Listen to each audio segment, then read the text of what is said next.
주제 한번 보시겠습니다. 성경의 힘입니다.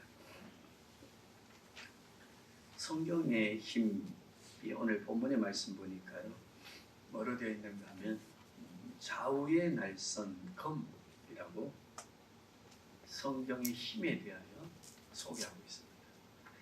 무슨 검이라고요? 무딘 검이거나 한쪽에만 있는 게 아닙니다. 좌우의 날선 검. 우리가 이제 좌우의 날선 검, 칼 생각을 하면 우리는 에베소서 6장도 생각할 수 있고요. 성령의 검 곧 뭘 가져라? 하나님의 말씀을 가져라. 근데 우리 창세기로 가보면요, 창세기에 아담과 하와가 범죄하고 난 뒤에 하나님께서 그 범죄에 대한 것을 책임을 선고하십니다.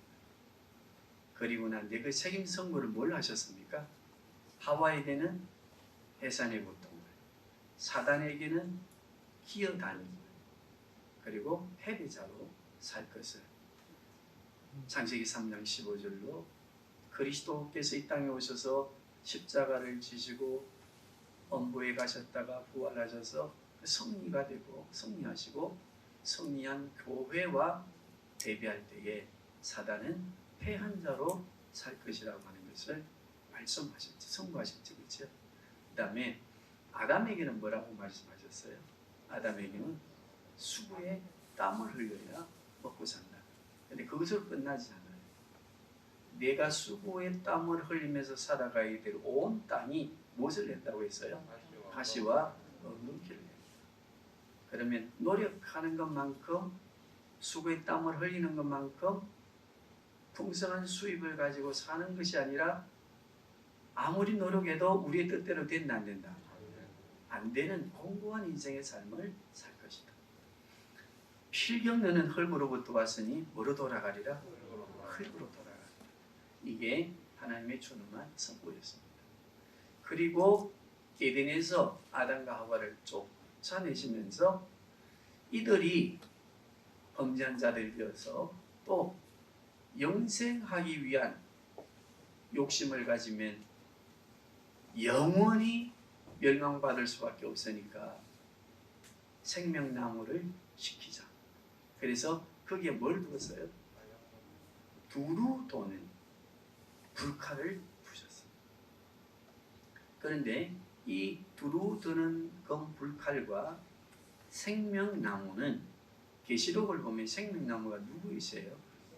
예수 그리스도이시죠. 그죠? 그러면 계시록에 보면 생명나무가 예수 그리스도 있다면 두루 드는 불칼은 뭘 의미할까요? 우리가 이제 신약의 성령 하나님과 예수 그리스도의 관계를 기억한다면 이 두루 드는 화영검과 생명나무와 예수 그리스도, 성령의 금 곧 뭘 가져라? 하나님의 말씀을 가져라. 너희는 하나님의 말씀에 이 좌우의 날선 금의 능력을, 힘을 너희가 알아야 된다. 이렇게 말씀을 하셨습니다. 그래서 우리가 이 금에 대한 것을 조금 이해를 해 놓으시고 우리는 종교에 대해서 좀 한번 생각해 볼 수 있기 바랍니다. 이 종교 심리학에는요, 왜 우리의 사마니즘적인 우리 민족 조상 종교가 우리 민족이 근 3,000년을 가깝게 섬겨왔던 이 샤머니즘은 마을 한 어귀에 귀한 선앙당 나무가 하나 한 그릇 세워지면 그게 어떻게 표시를 합니까? 희한하기도요. 새끼줄을 치고 그리고 거기에 색깔을 이렇게 붙여서 다른 사람이 근접하는 것을 막습니까? 안 막습니까? 그리고 거기에서 굉장히 신성시하지거지요. 함부로 들어갈 수 없는.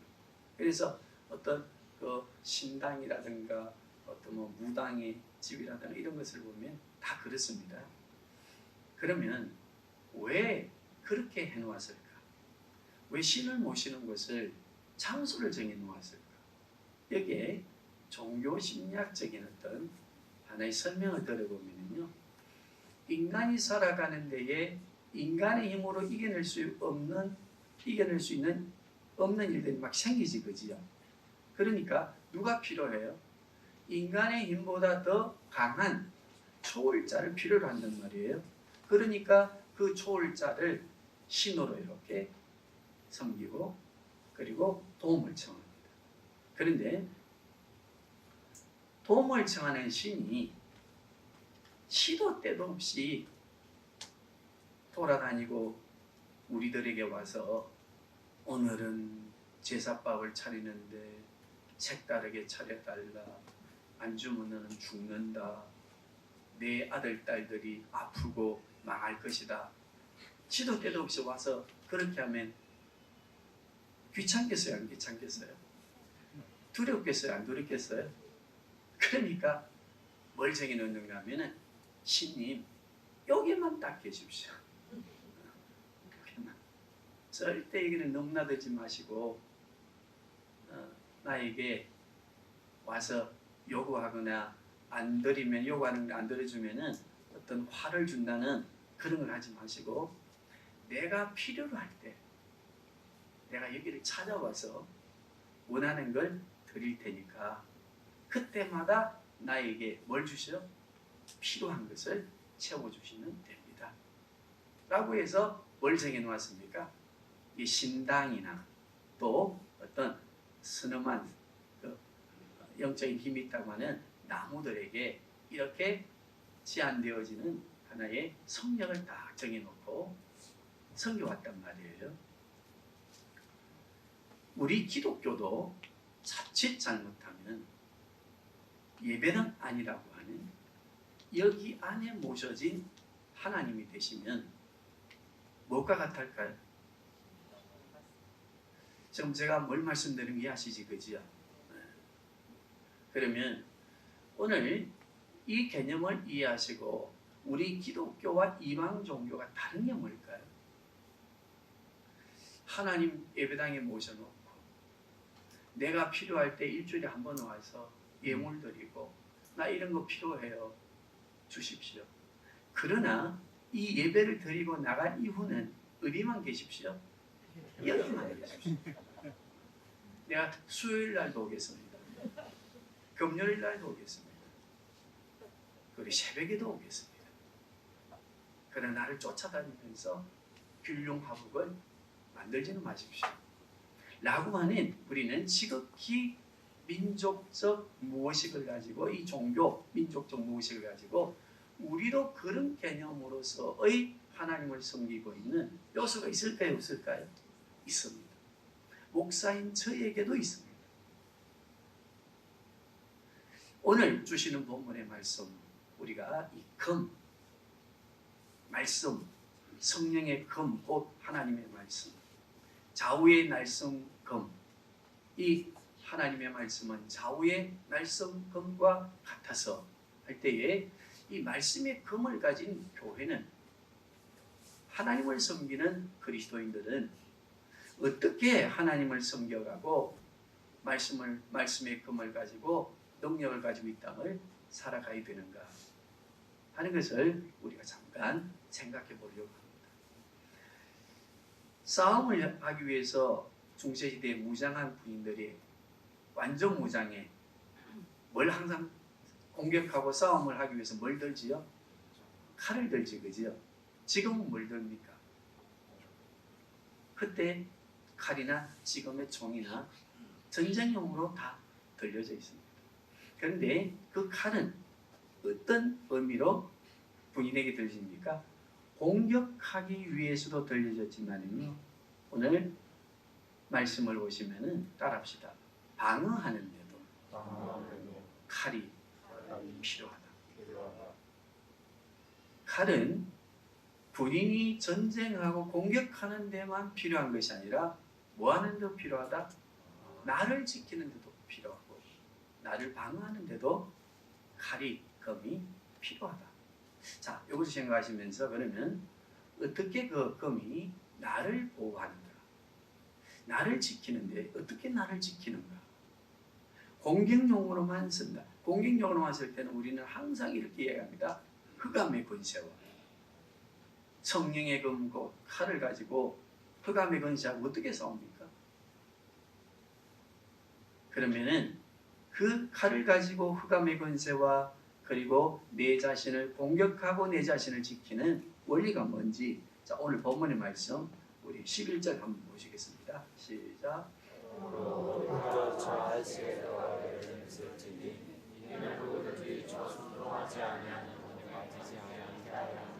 자, 우리가 12절을 이해하려면은요 11절을 꼭 앞서 있는 문장을 알아야 되겠지, 그죠? 그래야 좌우의 날성금 곧 하나님의 말씀이 어떻게 사용되어져야 되는가를 알 수 있단 말이에요.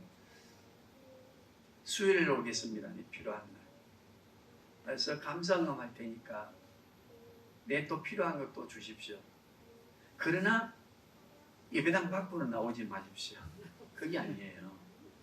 하나님의 말씀이 우리의 검으로 주어졌을 때에 우리는 그 검을 통하여 공격하기도 하고 나를 방어하기도 하는데 어떻게 나를 방어하느냐? 자, 한번 보십시오. 11절 시작. 그러므로 우리가 저 안식에 들어가기를, 이 저 안식 어디입니까?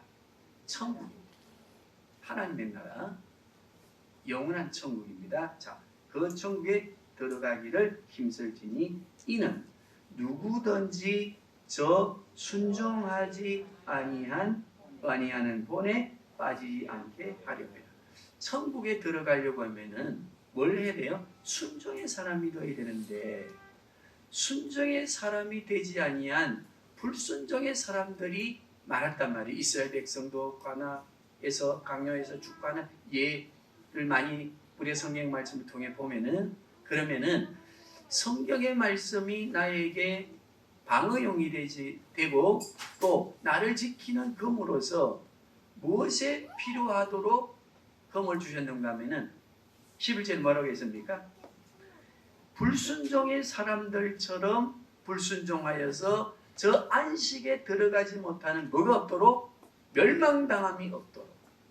우리에게는 뭐가 필요하다는 겁니까? 말씀의 검이 필요합니다. 우리 성도님들, 이방 신전에 가서 복채를 내면은요, 해보고 무덤 잘못 썼어. 조상 3대가 지금 화가 났어. 뭐 이런 말을 하지, 그지요? 그런데 그 소리를 듣고 희망을 가지고 나온 사람들이 많아요. 그런데 우리 기독교는 이 말씀의 금이 무엇을 하는가 하면 복채를 드리면은 기륭화복이 다 나오는 게 아니고 하나님의 말씀을 받고 하나님 앞에 엎드려 예배 드리면은 하나님은 말씀 곧 좌우의 날성금과 같은 말씀의 금을 주시는데 그 말씀의 금은 기둥사를 따져가지고 동쪽에 뭐 한 날은 이사하지 말고 뭐 한 날은 이사해라, 못 하나 박을 때는 어떻게 박고 그 위에 뭘 해라, 뭐 이런 걸 말씀하지 아니하시고 뭐라고 말씀하셨어요? 하나님의 나라의 백성이 되려고 하면, 하나님 나라의 백성이라면 하나님 나라에 들어가지 못한 자들의 본을 본받지 않도록 하기 위해서, 하나님 나라의 백성으로 살기 위해서 너에게 뭐가 필요하다? 말씀이 필요하다. 그렇게 말씀하십니다. 그러니까 우리가 자판기를 한번 생각해 보세요. 자판기. 이방 종교의 자판기는 어떻습니까? 갖다 여면은 관상 좋아, 잘 될 거야. 운세 오늘은 이렇고 내일은 저래. 그러면 이제 복권 삽니다. 그런데 율법의 자판기, 율법주의 자판기 한번 딱 넣어보세요. 너는 몇 계명을 어겼고 너는 몇 계명을 어겼어. 그렇게 말하겠지, 그죠? 그런데 우리 기독교 자판기, 예, 딱 넣으면은, 박신철을 넣으면 내 이름 아시죠? 하나님 하고 넣으면은 뭐가 나올까요? 금요일날 운세 좋아. 2022년 호랑이 때 너는 될 거야. 그리 나올까요? 본향에 들어가는 자라고 한다면은 너는 본향의 사람으로 살아야 된다. 본향 저 천국에 들어가지 못한 자의 삶을 본받아 살면 안 된다 라고 하는 완전히 엉뚱한 결과 나오지, 그지요? 그러면 우리 기독교와 이방 종교와 율법의 개념을 이해하셔요. 교회에 나와서 우리는 2022년 우리 성도님들, 우리는 더 좀 성숙한 교회가 되기 위해서 이제는 예배 드리고 하나님과의 관계에서 주시는 말씀의 이 좌우의 날선 검과 같은 말씀의 힘, 능력, 그것을 가질 때마다 그것을 가지고 있는 성도로서 어떻게 살아야 되느냐. 천국의 백성으로서의 순종하고, 그리고 하나님의 말씀에 예배에 딱 들어서 말씀에 검을 받으면은 뭐가 있어야 돼요? 자, 12절 보시겠습니다. 시작.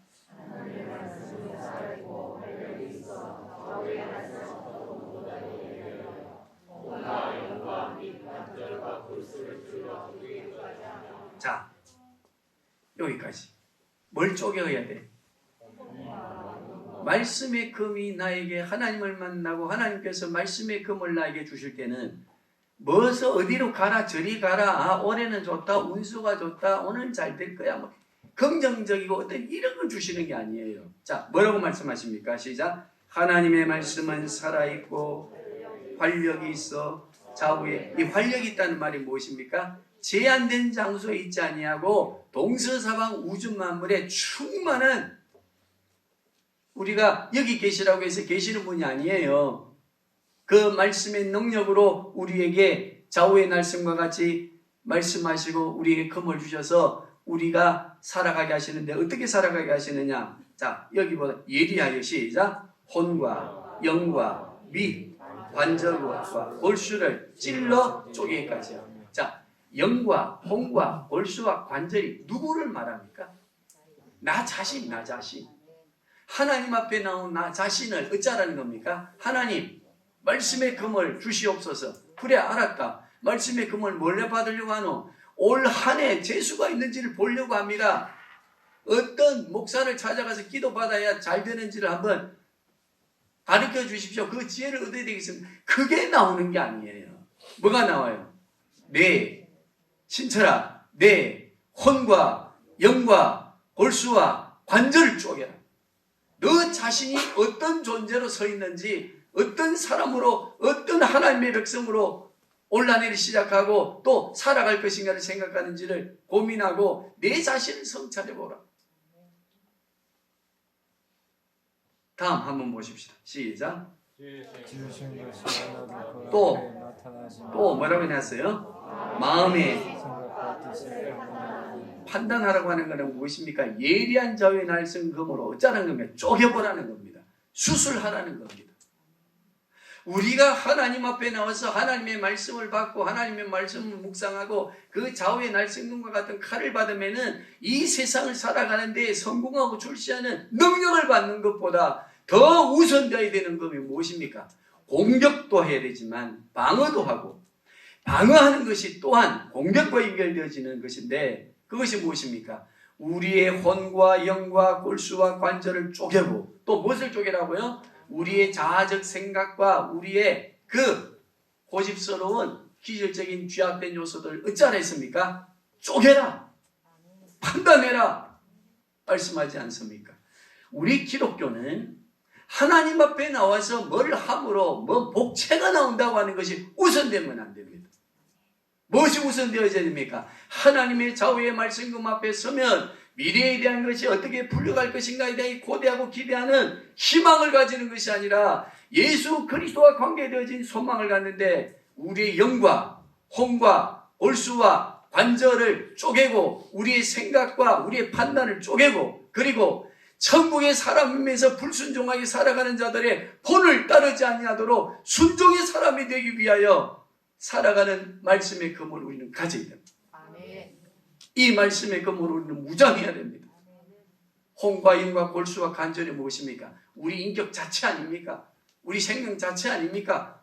그리고 생각은 무엇입니까? 우리의 주인된 생각, 내 자아의 고집, 내가 가지고 있는 세상의 지식과 경험으로 만들어진 옛사람과 옛 죄악된 속성으로 만들어진 우리의 고정관념의 털, 이걸 쪼개야 됩니다.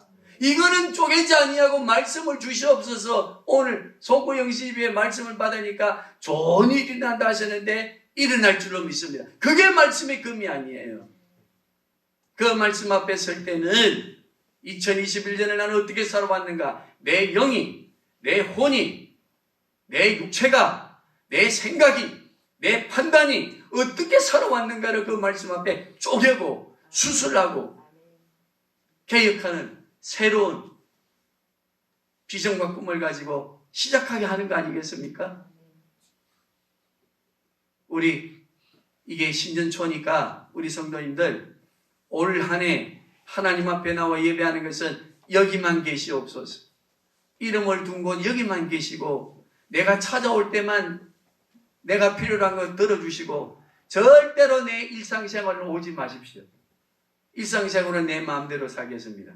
찾아왔을 때만 어떻게 살아야 복을 받는지를 가르쳐 주십시오.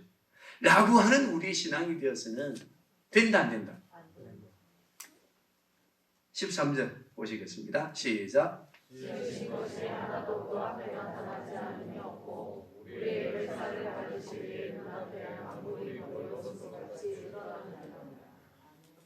지으신 것이 그 앞에 하나 드러남이 없고 할 때이고요. 무소부지하심에 대한 하나님. 하나님은 어느 한 곳에 갇혀있는 분이 아닙니다. 갇힐 수 없는 분입니다. 지으신 이 우주 만물 주인 되신 그분은 어느 곳이나 계십니다. 그런데 다른 게 있습니다. 이방신은요, 막 돌아다니면은 너무 많은 걸 요구해 귀찮게.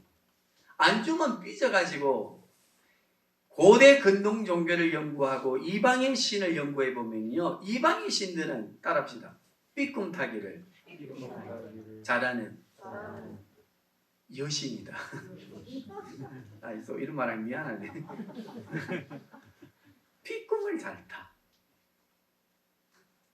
그런데 그 삐꿈을 잘 타는 신이 온 데를 돌아다니면 그 비용 맞추고서 못 맞추겠어요?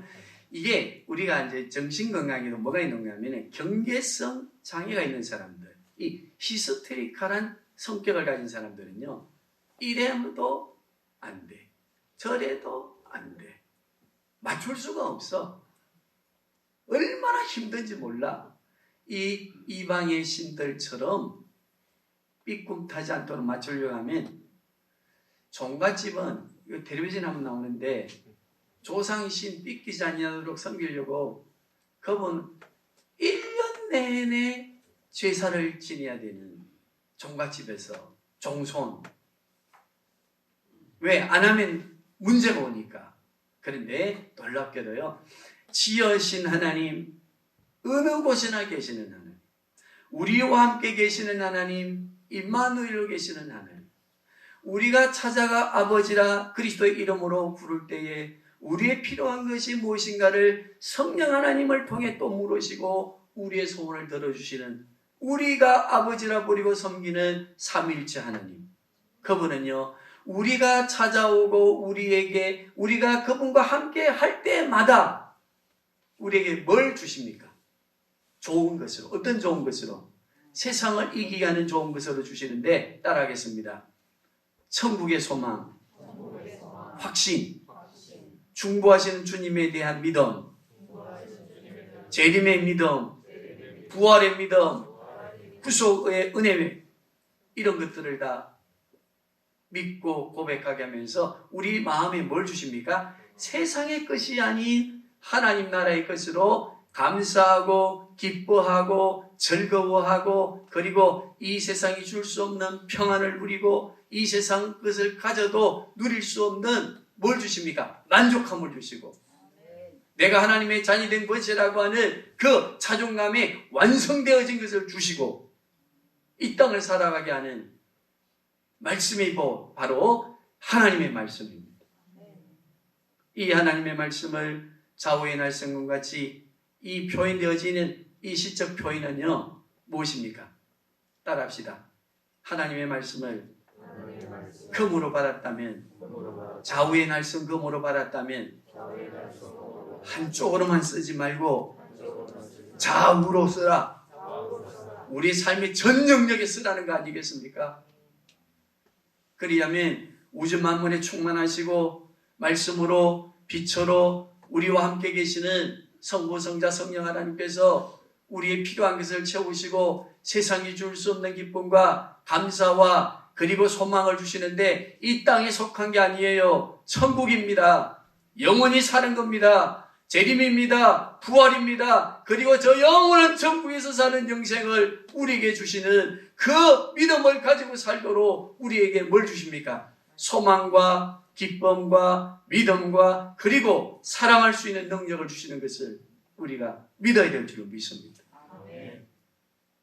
그런데 우리는 하나님을 필요이하에 따라서만 만나고 요구하시고 뭘 받아서 또 여세 동안 우리의 삶에 그대로 되는가 안 되는가 시험하면서 불신하면서 되면은 할렐루야, 안 되면 코 빠지고, 안 되면 아이고 안 된다, 별 볼 일 없네, 성김의 교회보다 더 영적인 파워가 있는 목사가 있는 교회로 가야 되겠다, 아니면 기도하는 뭘 찾아야 돼, 그런 생각을 가지면 올라는 안 됩니다. 좌우의 날성금, 하나님의 말씀, 예수 그리스도의 복음, 예수 그리스도를 가지셨다고 한다면은 그 복음의 날성금을 가지고 항상 나를 성찰하십시오. 나의 옛사람을 깨트려야 됩니다. 나의 영과 혼과 골수와 관절, 나의 생각과 나의 모든 것들을 감찰하는, 판단하는 능력으로 사용하셔서 우리가 하나님 앞에 새로운 하나님의 사람으로, 그리고 올 한 해를 살아가야 될 줄로 믿습니다. 자, 우리가 잘 아시는 에베소서 6장 한번 보시겠습니다. 같은 금의 말씀인데 에베소서 6장 17절에서 한번 보시겠습니다. 시작. 구원의 투구와 성령의 금 곧 하나님 말씀입니다. 그리고 하나님의 말씀이 곧 뭐라는 겁니까? 성령의 금입니다.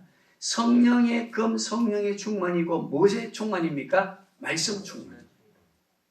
말씀은 누구이시지요? 요한복음 1장 1절에 보면 태초에 말씀이 계시니라, 이 말씀이 하나님과 함께 계셨고 성부 하나님과 함께 계셨고 성부 하나님과 같이 계신 이 말씀은 곧 누구시라? 하나님이시라.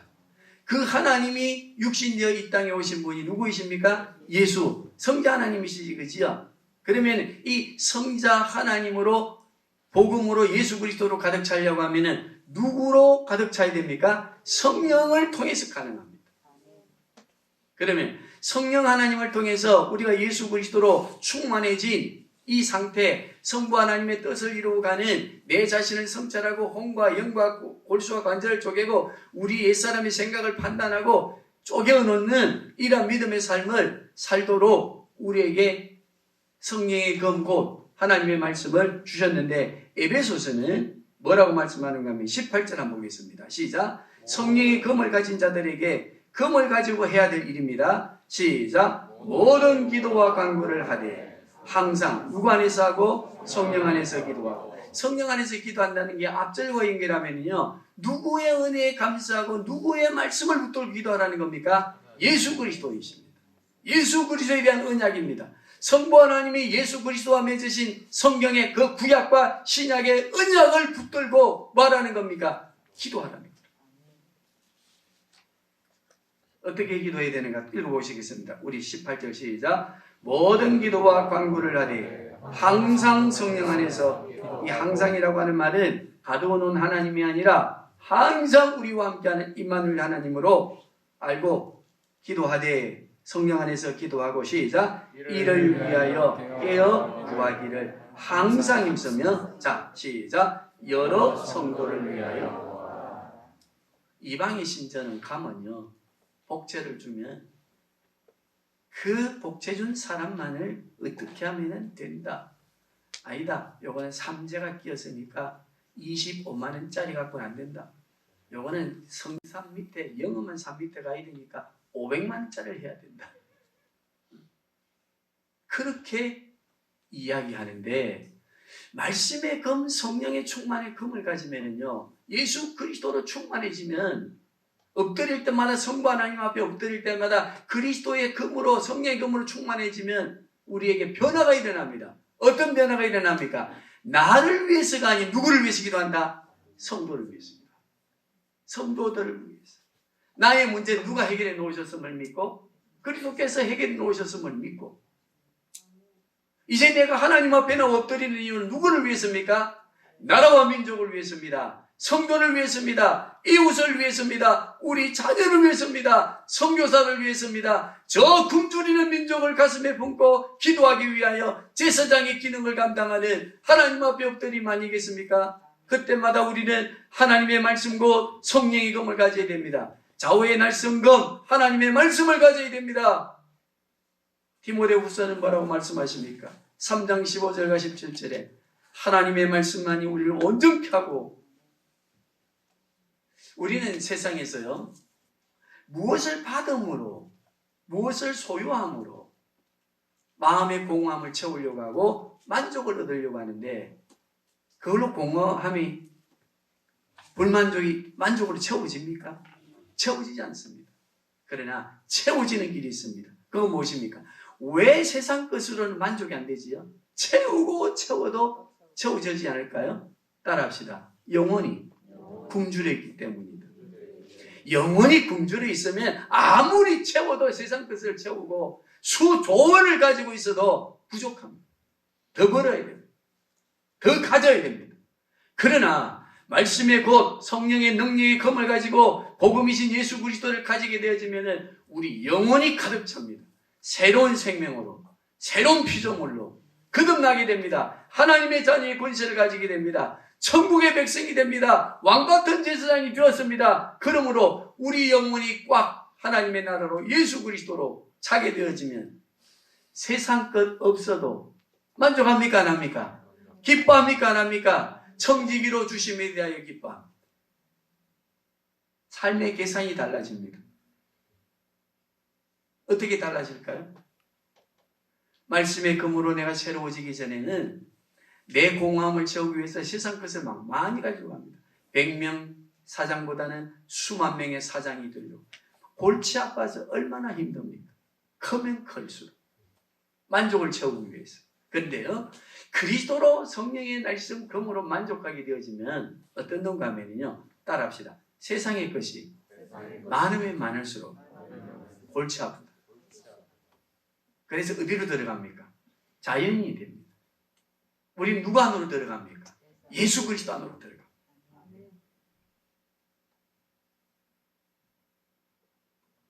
우리 19절 한번 보겠습니다. 시작. 또 내 말씀을 조차 나로 입을 열어 복음의 비밀을 담대히 알리게 하옵소서 하시니. 나를 위하여 기도하라면 나가 누굽니까? 바울이지, 그지요? 이 시대 우리 성도님들이 교회 와서 엎드리는 것 중에 중요한 것도 하나가 뭔가 하면요, 목사를 위해 기도해야 돼요. 교회 교역자들 위해서 기도해야 됩니다. 이 땅에 30년 만에 교역자를 위해서 기도해야 됩니다. 나를 위하여 기도하라. 성도들 위해서만 기도하지 말고 나를 위해서 기도하라. 왜 목회자를 위해서 기도해야 되느냐? 왜 대한민국의 교회 지도자들을 위해서 기도해야 되느냐? 뭐라고 해놨습니까? 복음을 담대하게 전할 수 있도록 기도해라. 여기 담대함이라고 하는 것은요, 용기를 가지고 죽음을 무릅쓰고 전한다는 말도 있지만 더 큰 의미는 뭔가 하면 따라합시다. 복음을 복음대로, 복음을 복음으로 전하게 기도해라. 왜 우리는 지도자를 위해서 기도해야 됩니까? 갈라디아서 6장은 뭐라고 합니까? 너희를 위하여 가르치는 자들을 섬기고 잘해라. 그리하면 심는 자의 뿌리는 것 거둠과 같이 가르치고 목회하는 자들을 섬기는 일에, 순회에 전도하는 전도자들과 선교사들을 도우는 일에 최선을 다하게 되면은 어떤 복을 받는다고 했습니까? 심은 대로 거두는 놀라운 영적인 은혜를 경험하게 될 것이라고 말씀해 주셨지, 그지요? 그것 또한 뭘 위해서인가 하면요, 따라합시다. 복음을 복음되게 바르게 전하는 전도자가 되도록, 목회자가 되도록 교회는 기도해야 됩니다. 그 일에 함께 동참하게 될 때는 하나님께서 심은 대로 거두는 복을 약속해 주신 게 말씀 아니겠습니까? 이제 결론적으로 우리가 이 시대에 목회자를 위해서 왜 기도해야 될까요? 좌우의 날성 금 말씀의 금을 가진 우리 성도님들은 나의 자신을 성찰함과 동시에 교회를 위해서 기도하고 나라와 민족을 위해서 성도와 이웃을 위해서 기도하고 목회자를 위해서 왜 기도해야 되는가? 여기에는 공동 책임이 있습니다. 출애굽기 32장을 보면요 1절에서 뭐가 시작되는가 하면은 이스라엘 백성들이 모세가 산에 올라갔어, 그지요? 하나님의 부르심을 받아 말씀 받으러 올라갔는데 40일이 다 돼가도 내려와요, 안 내려와요? 그러니까 밑에서는 이스라엘 백성들이 두렵고 불안한 아론을 향해서 막 요구를 합니다. 꼭 기억하시면 아론을 향해서 요구합니다. 어떻게 요구합니까? 모세는 올라가서 내려오지 않으니 죽었다. 그러면 이제 우리를 애굽 땅에서 그 놀라운 역사를 통해서 인도해낸 도대체 신이 누구인지를 만들어서 우리에게 가르쳐주라. 그렇게 요구를 하는데 그 요구하는 사항이 그냥 요구하는 게 아니라 폭동이 일어날 위기의식을 가진 모습으로 요구를 하니까 아론이 어떻게 했습니까? 너의 귀에 꼽혀있는 뭘 하라? 너의 자녀들까지도 금, 기, 고리를 가지고 오라. 그래서 뭘 만들었습니까? 조그마한 금송아지를 만들었습니다. 그리고 아론이 이렇게 말합니다. 이것이 너희를 인도해낸 누구다? 하나님입니다. 그랬더니 그 앞에서 백성들이 번제를 드립니다.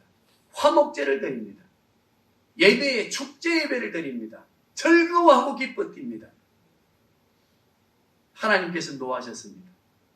모세에게 말씀하셨지, 그지요? 자, 왜 우상 금 송아지를 만들게 되었습니까? 첫째 누구였습니까? 성도들입니다. 이스라엘 백성들이었습니다. 우리를 인도해내는 신이 무엇인지 그 신이 하나님이 계신다고 한다면 무엇인가를 보여줘야 되지 않겠습니까? 금송아지를 보여 내 눈에 볼 수 있도록 그 금송아지는 또 그 시대의 신이거든요. 그러니까 아론은 뭘 했습니까? 만들어 주었으면 안 만들어 주었습니까? 왜 목회자를 위해 기도해야 됩니까? 성도는 끊임없이 이 땅을 살아가는 우리 연약한 우리 인생, 우리 성도들은 우리의 삶의 미래가 불안하고 힘들고 어려운 인생의 여정길, 순례자의 길을, 광야의 길을 가면서 끊임없이 우리는 우리의 것을 요구할 수 있습니다. 요구하는 그것이 무엇입니까? 세상의 것입니다. 불안한 것 때문입니다. 염려되는 것 때문입니다.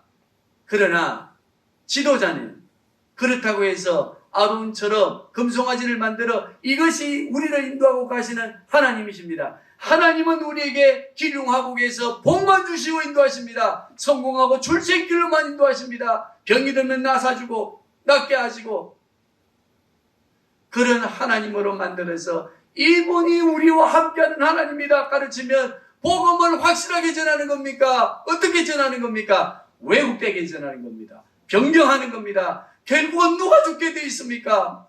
우리 자신이 다 죽습니다. 주님은 말씀하셨습니다. 소경이 소경을 인도하면 어떻게 되겠느냐? 우리 교회는 세상 것에 대하여 강조 많이 안 하고 말씀에 대한 것을 원리를 따라가자 해도 저는 19년 들어가는 우리 교회에 여러 가지 목회적 경험들을 가지고 챙겨보는 게 있습니다. 세상에 그 크게 못 받은 거 있습니까? 집 없는 사람이 오면 집사, 취직 다 해, 애 먹이는 자녀 없어, 사고 나가지고 힘들고 교회가 모여서 눈물을 흘리며 기도해야 될 일 없어? 맞아요, 틀려요? 거의 자랑하는 것 같아, 그죠? 저는 아무리 생각해도요, 하나님의 말씀 앞에 우리가 부족하지만 그래도 본질의 진리를 따라 가려고 하면 하나님은 우리에게 약속하셨습니다. 내 이름 알고, 내 교회 알고, 내 사정 알고, 내 민족 알고, 내 자녀 안다. 두려워하지 말아라. 염려하지 말아라. 여기에 대한 말씀 붙들고 우리가 살아가려고 하면 목회자를 위해서 기도해야 돼. 어떤 상황에도 굴복하지 아니하고 그리스도의 복음을 전하고. 목회자는 어떤 시련이 있을 것 같아요? 성도들이 상상할 수 없는 고민을 합니다.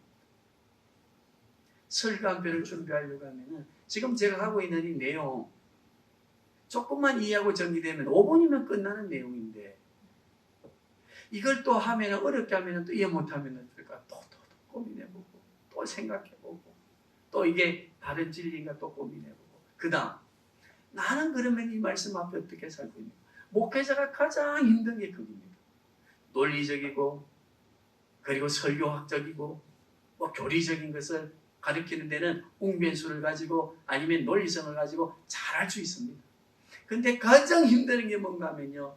내 자신의 설교자의 영과 혼과 골수와 관절과 생각을 쪼갤 때 판단할 때 가장 힘이 듭니다. 나는 그러면 목회자는 어떻게 살고 있는가? 여기에 따라서 우리가 고민하는 고뇌가 있습니다. 왜? 하나님이 보시기 전에 누가 보고 있으니까요? 성도들이 보고 있습니다. 저는 또 어떤 일을 하고 있습니까? 부족하지만 가르치는 일을 하고 있습니다. 다 보는데 맨날 교회에 와서 당회실에 모여서 타령만 하고 있으면 좋겠습니까? 그거 하면서 설교는 뻔뻔하게 잘하면은 그게 바로 무엇입니까? 외식자 아니겠습니까? 이 외식자의 삶으로부터 벗어나는 십자가의 길을 가는 이 좁은 길을 가는 그 목회자에게 주어진 숙명 아니겠습니까? 사명 아니겠습니까? 그게 힘듭니다. 저도 미흡고 힘든 사람이 있을 때 용사라고 가르치는 사람으로서 나는 그러면 이 문제를 어떻게 할 것인가? 여기에 직면할 때 우리도 괴롭습니다. 그래서 기도해 주셔야 되고 그 일을 넉넉히 이해하는 목회자의 성숙함이 있는 것만큼 바른 말씀을 선포하고 좌우의 날성검을 가진 교회 또 우리 성도들을 강건하게 세워가는 목회자가 되고 우리 교회가 될 줄로 믿습니다. 올 한 해 시작하시는 이 둘째 주 우리 성도님들에게 들려진 금, 어떤 금입니까? 말씀의 금, 누구의 금입니까? 성령의 금, 누구이십니까? 예수 그리스도. 그 금을 지 안에 있는 땅 안에서 예배당에 와서만 찾지 마시고 항상 우리와 함께 계시는 주님과 함께 동행하시면서 사용하시되 어떻게 사용하라 했습니까? 한쪽으로만 사용하지 말고 어떻게 하라? 좌우로 사용해. 능력으로 사용해. 그리고 그 능력의 칼을 가지고 누구를 메스해라, 누구를 수술해라, 내 자신부터 해라. 그리하면 따라합시다. 사단이 한 길로 왔다가 7길로 펴하여 가고 내 삶의 치료가 급속하고 내 삶의 형통함이 약속의 언약을 풍성하게 누리리라.